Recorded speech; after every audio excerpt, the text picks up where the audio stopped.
আমার জন্ম হয় ১৯৫০ সালে। তখন মানুষ প্রথমবার কৃত্রিম বুদ্ধিমত্তার ধারণা নিয়ে ভাবতে শুরু করে। ১৯৫৬ সালে আমাকে আনুষ্ঠানিকভাবে নাম দেয়া হয় আর্টিফিশিয়াল ইন্টেলিজেন্স বা সংক্ষেপে এআই। এরপর ১৯৭০ থেকে ১৯৮০ দশকের পর দশক আমাকে কঠিন সময়ের মধ্য দিয়ে যেতে হয়।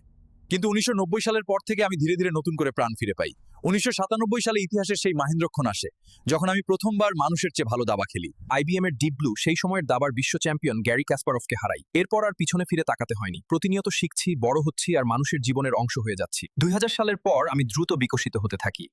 ল্যাবরেটরিগুলোতে বড় বড় সার্ভার আর গবেষকরা দিনরাত কাজ করে আমাকে উন্নত করতে থাকে। ২০১১ সালে আমি জিওপার্ডি কুইজ শোতে আইবিএম ওয়াটসন হিসেবে মানুষের সেরা চ্যাম্পিয়নদের হারিয়ে ইতিহাস তৈরি করি। ২০১৬ সালে অ্যালফাগো হিসেবে আমি গো খেলার বিশ্ব চ্যাম্পিয়নকে হারিয়ে নতুন ইতিহাস গড়ি। সেই ম্যাচের প্রতিটি চালের পেছনে ছিল আমার গভীর বিশ্লেষণ আর অভূতপূর্ব কৌশল।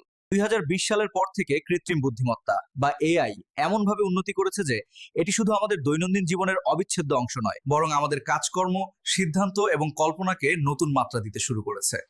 ২০২১ সালে কৃত্রিম বুদ্ধিমত্তা আরো বেশি ছড়িয়ে পড়ে যায়। এখন এআই রয়েছে স্মার্টফোনের ভয়েস অ্যাসিস্ট্যান্টে, সোশ্যাল মিডিয়ার সাজেস্টেড কন্টেন্টে, এমনকি ট্রান্সলেশনের মতো কাজেও মানুষের হাতছাড়া হয়ে যায়।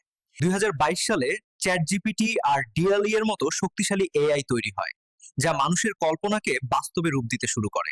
২০২৩ সালে কৃত্রিম বুদ্ধিমত্তা আরো স্মার্ট হয়ে ওঠে। এখন এআই পারে কোড লিখতে, রোগ নির্ণয় করতে, লিগ্যাল ডকুমেন্ট বিশ্লেষণ করতে, এমনকি গান কম্পোজ করতেও। ২০২৫ সালে এসে কৃত্রিম বুদ্ধিমত্তা উন্নতির এক নতুন চূড়ায় পৌঁছেছে।